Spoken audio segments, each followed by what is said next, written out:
May 22nd, 2011.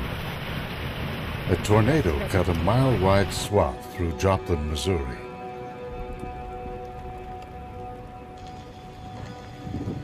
It was the costliest tornado disaster in history, with insured losses close to $2 billion.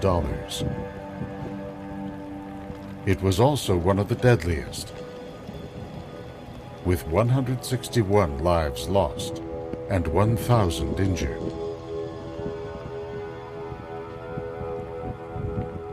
The scale of the Joplin disaster drew teams of scientists to find out what made this storm so destructive and what can be done to protect communities and people in the future. What did they learn by peering inside the violent realm of a super tornado?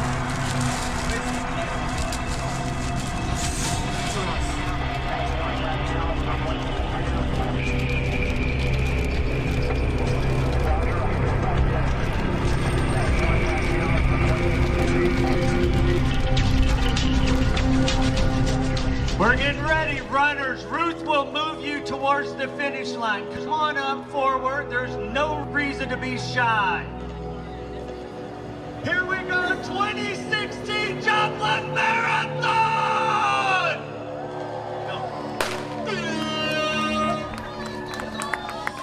All right, get after it, super! It has been 5 years since a tornado roared through Joplin, Missouri. The Joplin Memorial Marathon, once a minor event on the town calendar, has become a centerpiece in Joplin's efforts to regain its footing.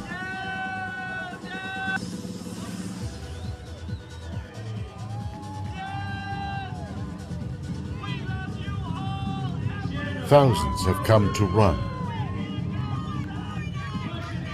to honor victims and their families, to raise money for rebuilding, and perhaps to move on from the terrible events of May 22nd, 2011.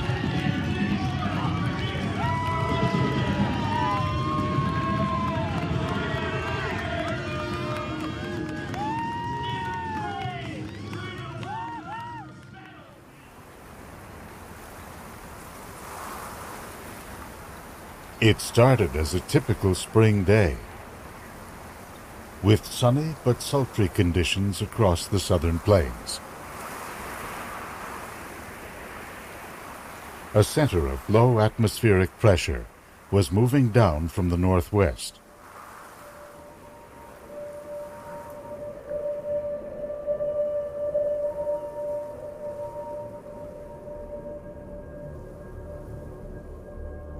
In response, early in the day, meteorologists at the Storm Prediction Center published an outlook calling for an elevated risk of severe weather for late afternoon in a zone from Oklahoma to Wisconsin.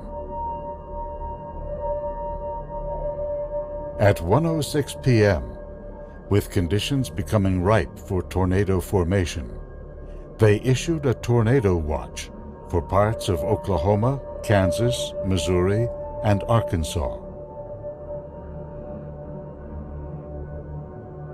By 4:30 p.m., storms began to rise over Kansas. Meteorologists at the National Weather Service watched them intensify on radar. At 5:09 p.m., they issued a tornado warning for an area just north of Joplin.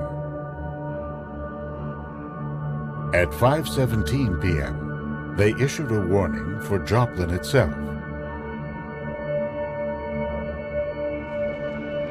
17 minutes later, a mile-wide tornado was headed into Joplin.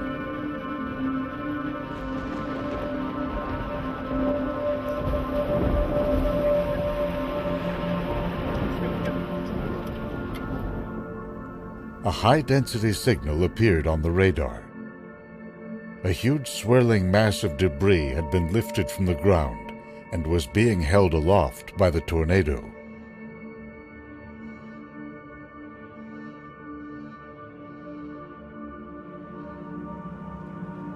In the aftermath, Joplin residents emerged to find whole blocks scoured by winds up to 200 miles per hour.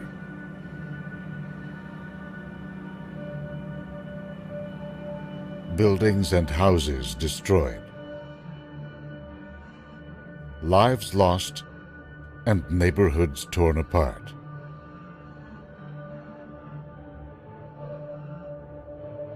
The scale of destruction led to an unprecedented effort to find out exactly what happened here and whether similar disasters could be prevented in the future.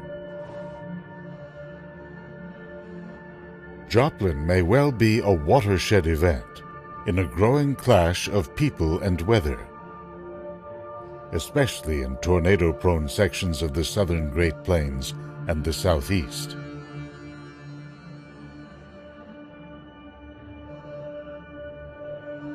From its start as a mining center and regional crossroads in the 19th century, Joplin has grown into a small city with just over 50,000 people. Its population expands outward from a central district at the meeting of Highways 43 and 66. Joplin is part of a larger trend. As the U.S. population has grown over the years, it has concentrated more and more in urban areas, often with extended suburban footprints. So when a tornado touches down, the targets are larger and more concentrated, with a greater potential for large-scale disasters. The National Weather Service is responding with powerful technologies. Satellites that allow forecasters to monitor storm systems across the continent.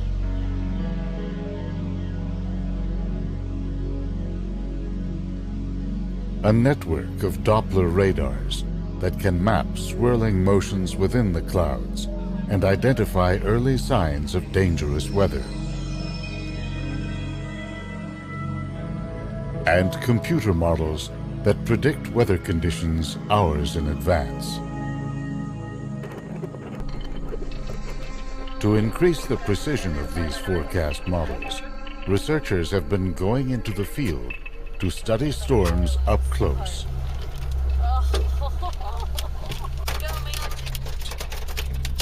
Their observations are helping scientists to hone new generation models that can recreate the rise and fall of thunderstorms in unprecedented detail.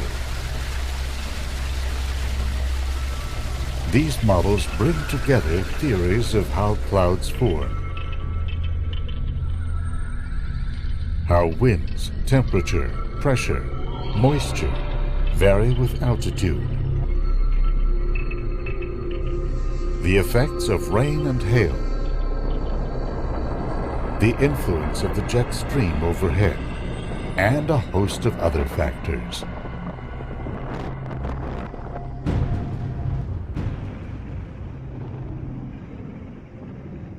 They put these models to the test with a strong storm that occurred just 2 days after Joplin on May 24, 2011. This time over central Oklahoma. Another mile-wide tornado cut a path 63 miles long near the town of El Reno.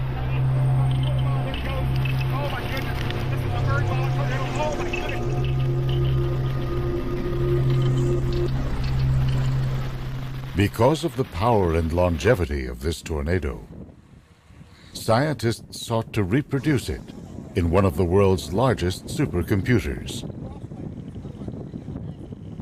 They set their virtual atmosphere in motion, starting with conditions measured that afternoon. A large thunderstorm rises into the upper atmosphere. Strong high-altitude winds push the cloud tops out ahead. The wind, moving into and around the storm, shifts direction and speed with height. That causes the storm to rotate. The cloud base lowers as warm, moist air condenses as it streams into the storm at ground level.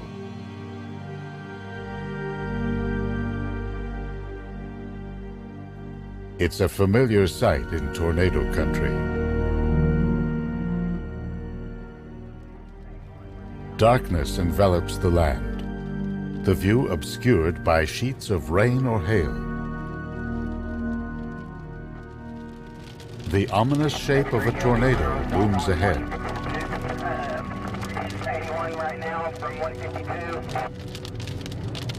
Scientists position themselves at safe distances to take a variety of atmospheric readings.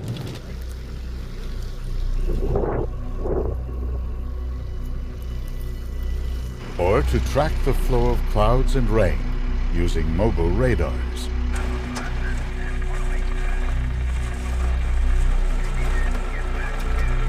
One advantage of simulating the storm in the lab is that the scientists can track the wind, rain, ice, and clouds in 3 dimensions, from its initial formation all the way to its eventual decay. Here is a cross-section of the virtual El Reno storm, just above ground level, early in its life. The red and orange patterns indicate sheets of falling rain, much like the images picked up by weather radars. On the forward part of the storm, the rain produces cool downdrafts that undercut warm air flowing into the center of the frame.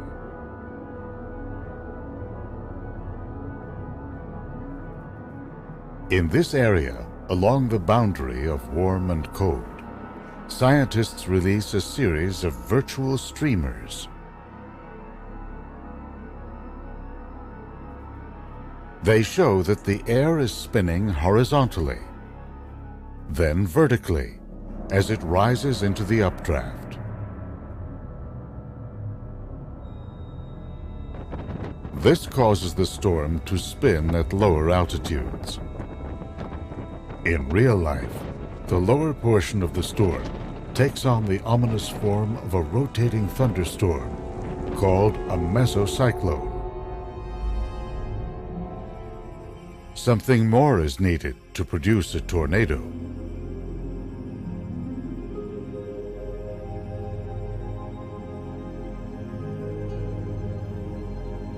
As the virtual storm gains strength, cool downdrafts begin to wrap around its rear flank to the left.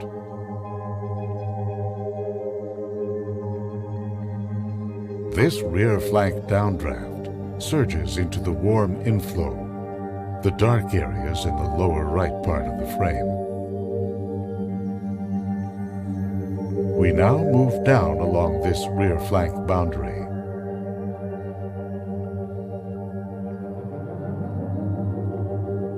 Cold air hitting the ground forces the warm inflow to accelerate upward.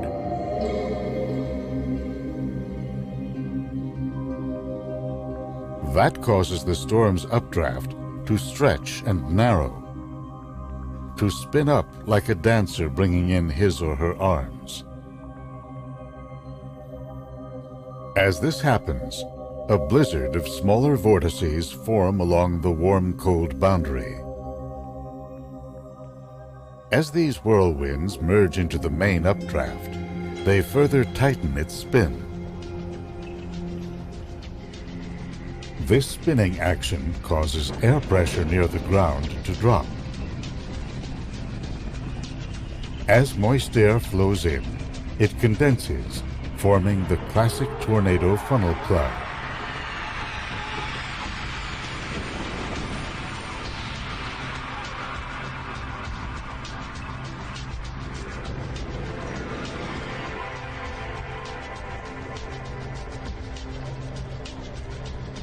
Most tornadoes are short-lived. They churn along the ground for minutes or seconds, kicking up dirt and at times threatening homes. They often die out when the storm's cold outflow overwhelms the warm inflow.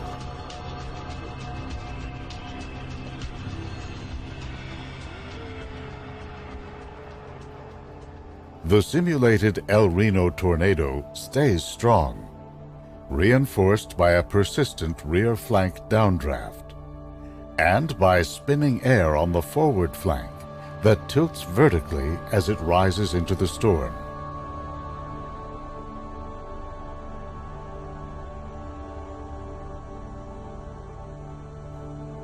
Eventually, downdrafts swirling around the tornado become entrained in the updraft.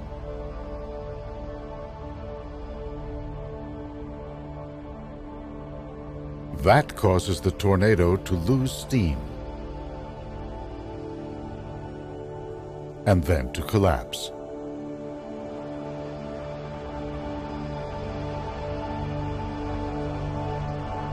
Both the El Reno and Joplin tornadoes headed off collapse long enough to join a rare class of extremely powerful, long-lasting storms.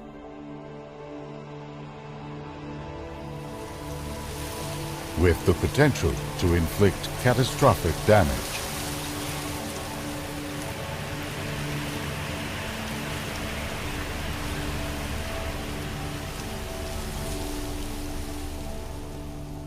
In the aftermath, scientists wanted to know what had caused the Joplin storm to intensify so suddenly and to become so powerful.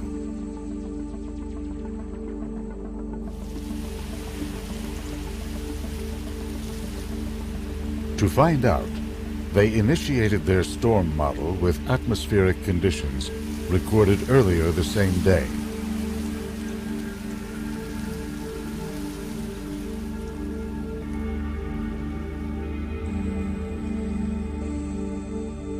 In the late afternoon, in real life, a line of thunderstorms formed just over the border in Kansas, extending north into Nebraska.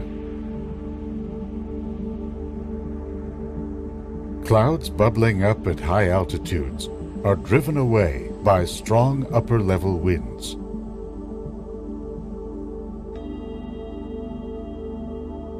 That draws more air up from the surface.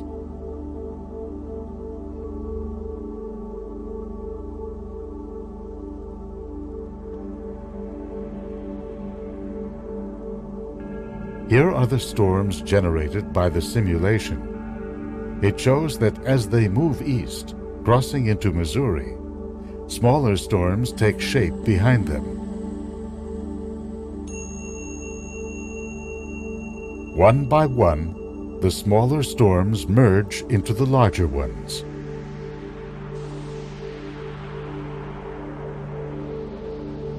Weather Service forecasters witnessed a similar sequence of events on May 22, 2011.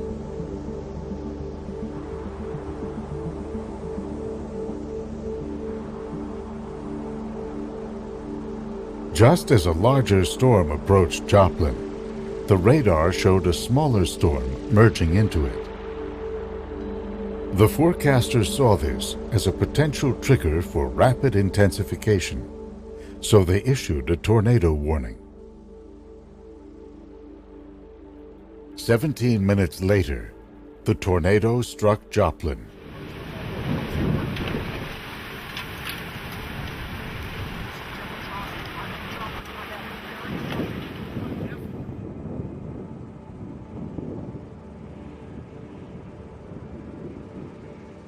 The simulation reproduces the impact of these mergers on the dynamics of the storm. Yellow lines indicate areas of rapidly rising air. Blue lines are cold descending flows. They show cold air surging in from the left, linked to sheets of rain brought in by the merging storms. The thunderstorm updraft is beginning to intensify. The cloud-like features are areas where the air is rotating quickly.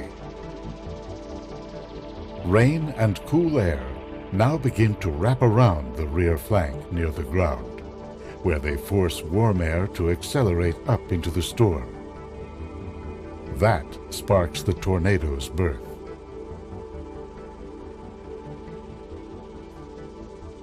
Because the conditions that trigger a tornado can appear suddenly, the hope is that computer models like this can one day help forecasters to predict them further in advance. But receiving a timely warning is only part of what it takes to survive a monster tornado like the one that hit Joplin.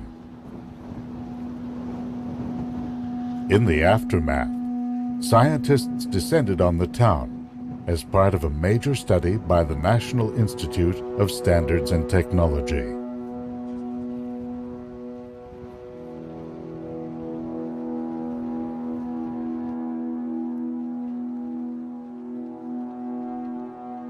The teams mapped the tornado's wind field as well as its exact path. They did this by looking at the damage and by tracking the pattern of fallen trees using aerial images taken after the storm. Based on this evidence, they estimated the strongest winds at just under 200 miles per hour, a 4 out of 5 on the EF rating scale.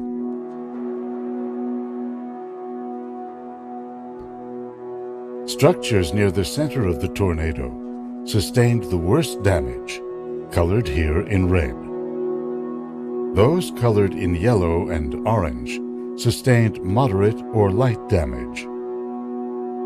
By matching damage to wind speed, the scientists produced a major revelation.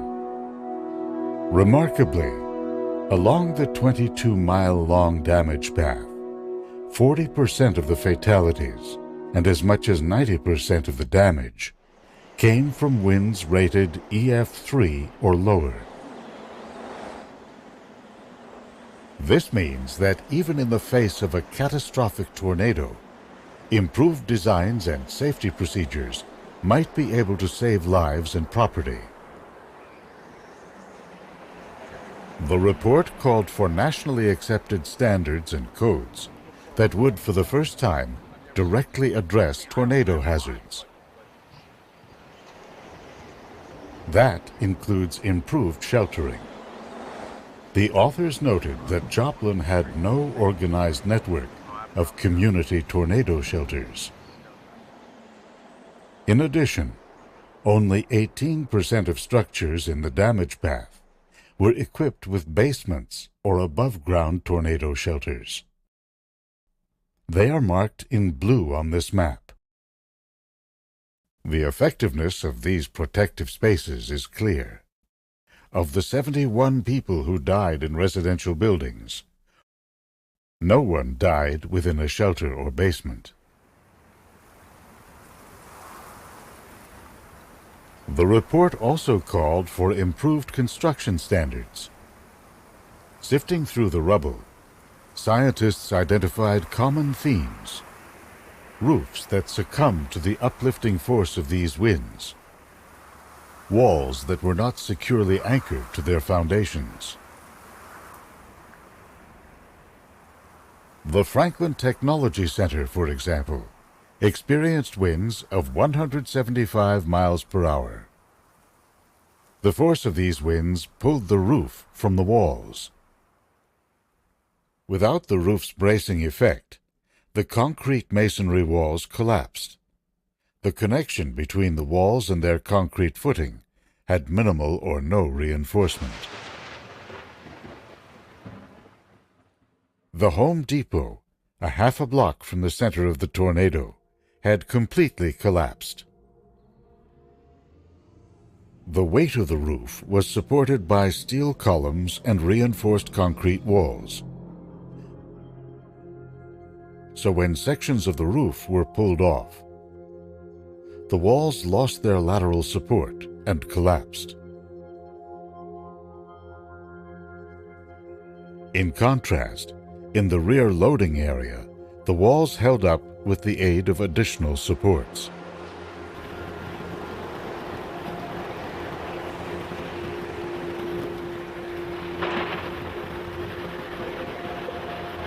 So too, the Joplin High School and Middle School suffered direct hits.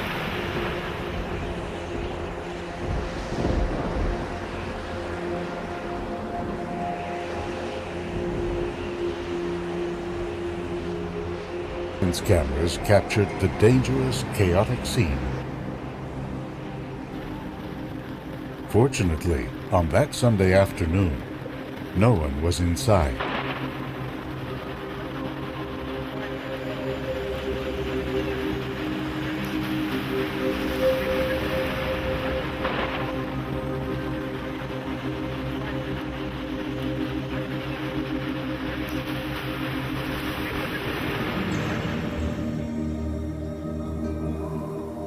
You can see what happened in these photos of the aftermath.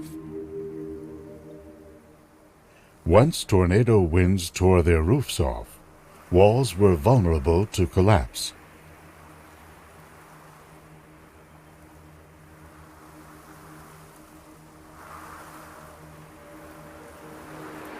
St. John's Regional Medical Center was located right in the center of the tornado's path.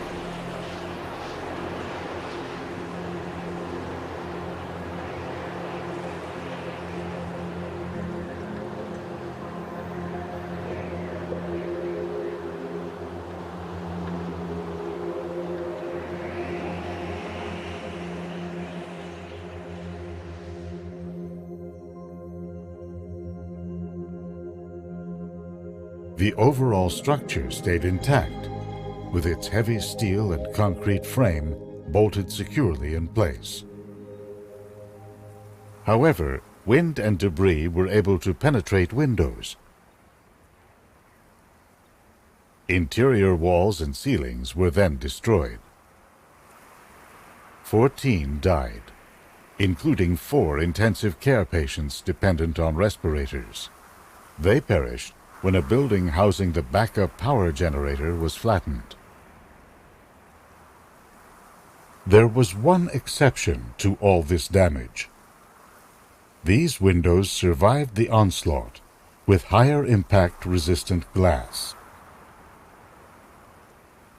In residential areas, tornado winds leveled whole blocks in a chain reaction that started with the loss of a roof.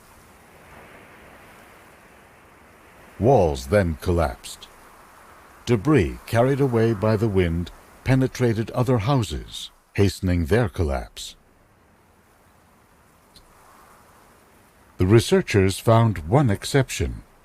An apartment complex called Mercy Village remained largely intact.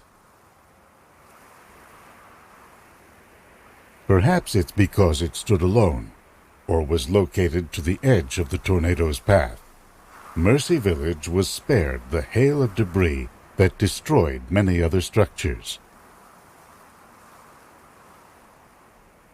Additionally, its roof had been reinforced by low-cost metal connections called hurricane clips. They are required in many coastal communities, but are rarely used in tornado country.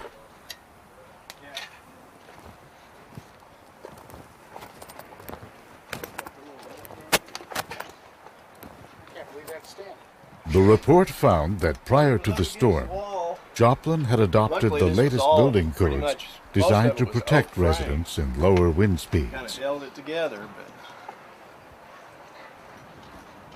not all together. As the rebuilding got underway, the Joplin City Council upgraded those codes by requiring hurricane clips, as well as measures to more securely anchor walls to foundations. If a tornado hits in the future, the hope is that these measures will not only protect homes, but whole neighborhoods, by reducing the amount of flying debris. The new regulations did not require in-home shelters, but they did require tornado-safe rooms to be built into public buildings.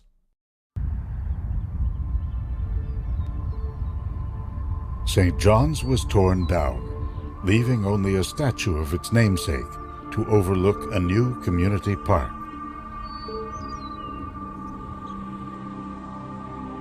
The new Mercy Hospital complex on the edge of town is considered a model for tornado-proofing. With duplicate power systems located underground, interior safe zones, and reinforced walls and ceilings. Some parts of the building have impact-resistant windows designed to withstand winds of 250 miles per hour.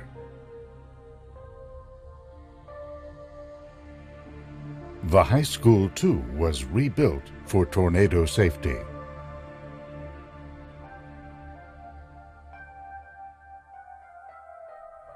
Design improvements will help structures like this gym to survive, while allowing for a bright and open feeling. The biggest difference is the construction of tornado shelters. The old building had none.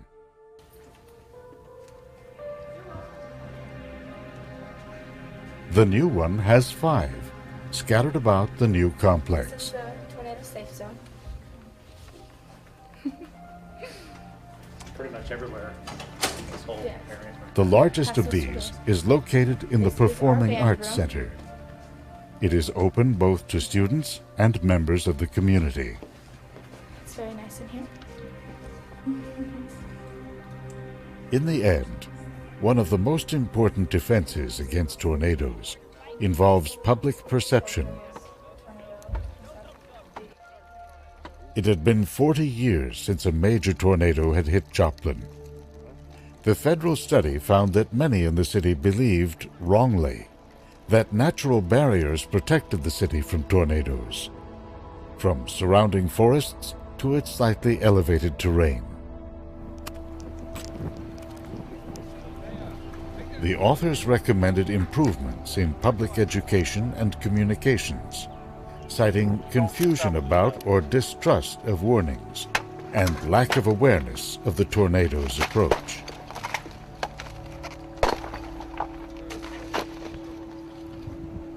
The lessons of Joplin have begun to travel beyond southwest Missouri. The states of Alabama and Illinois now require tornado shelters to be part of new school construction. Alabama requires them for some college and university buildings.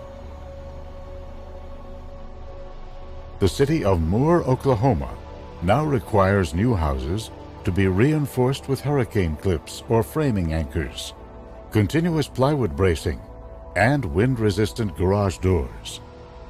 The goal is to withstand winds up to 135 miles per hour.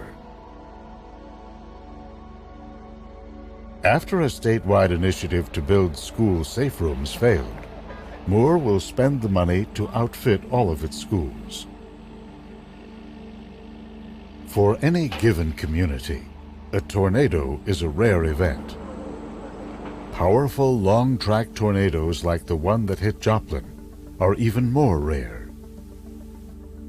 And yet, in 2011, Joplin was one of 4 major tornado catastrophes.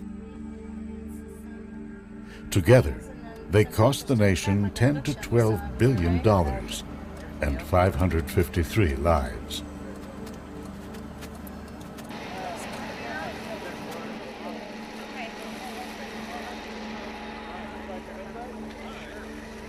Six months after, with rebuilding in progress, Joplin residents are finding symbols of hope, planting new trees, and gathering to remember the victims.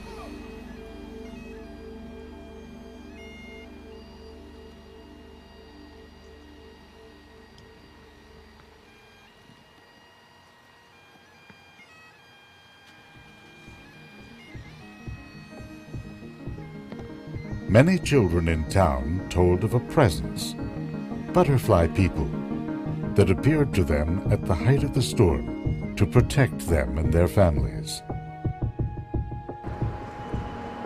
Butterflies have since become a symbol of Joplin's rebirth and the subject of a mural painted on the side of a building.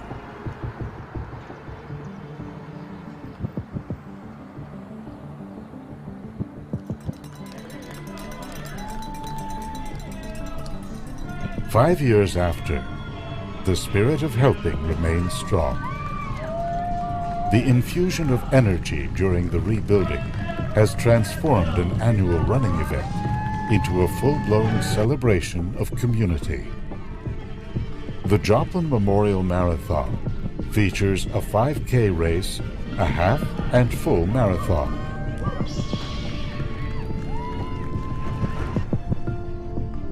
The route is lined with banners remembering all those who were lost.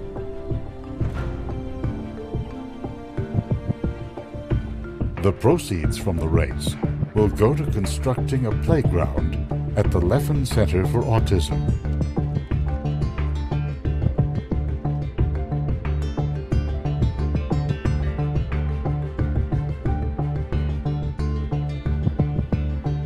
The race draws many out-of-towners who have become attached to the town. That includes one of the authors of the federal study. Franklin Lombardo from the University of Illinois is an engineer who studies the effects of wind on homes and buildings.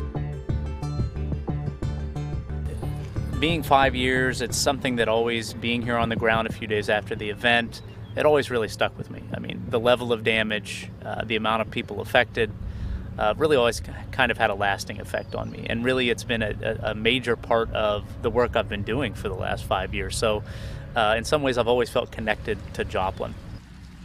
You know, even though the fatality count was very high here in Joplin, there were plenty of people that were exposed to, you know, EF5 winds, EF5 damage that survived.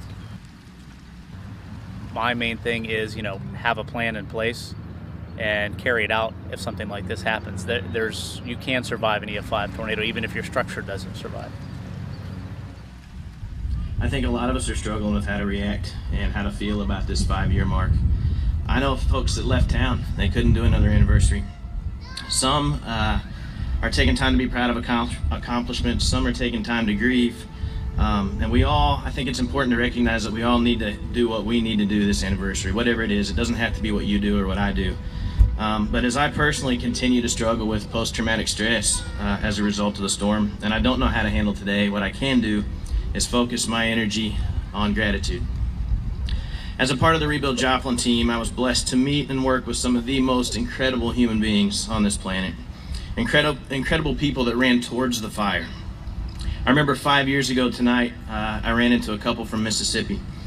And I asked them if they were okay, and they said, "We're fine, we're from Mississippi." As it turns out, minutes before that, hours before that I guess, they were watching TV in Mississippi on Sunday night, and they saw the news and they drove to Joplin.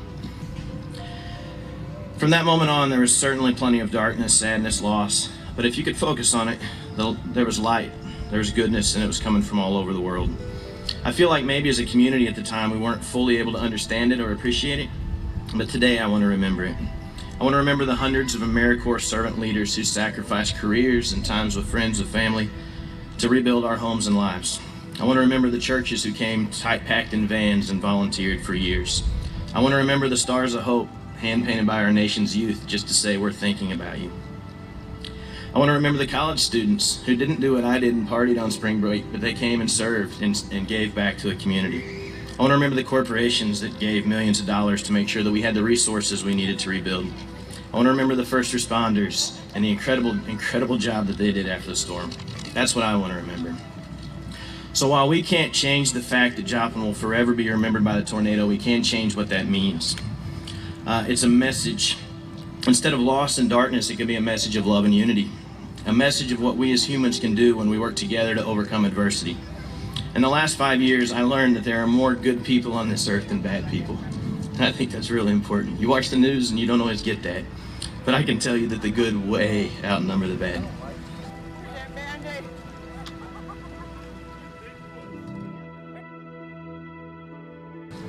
As I reflected on some of the folks I had the privilege to meet over the last 5 years, I found myself more than once referring to people as running towards the fire to serve.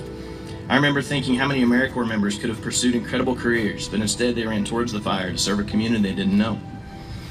I personally hope that as a result of the hundreds of AmeriCorps members and of thousands of volunteers that surrounded us and loved us, I hope that we are a better people for it. I hope that we run towards the fire. I hope when we're talking to our kids and our grandkids about the tornado, that although the story might start with loss, it ends with love. Zachary Delbert Treadwell, Margaret Ann Artett, Michael E.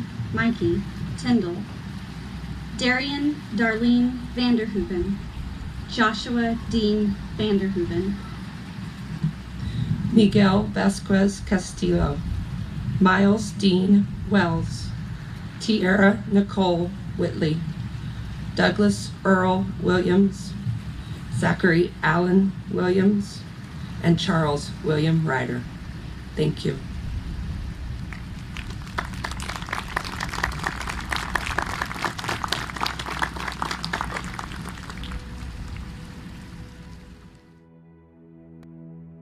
If there's a single message that comes out of Joplin, arguably the worst tornado disaster in American history, it's that we're all in it together. And yet, for anyone in the path of a tornado, survival can be a matter of actions taken by individuals and families. In the construction of housing or shelters,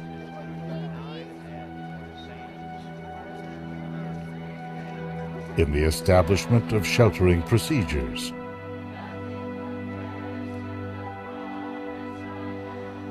in the habit of listening carefully to weather alerts,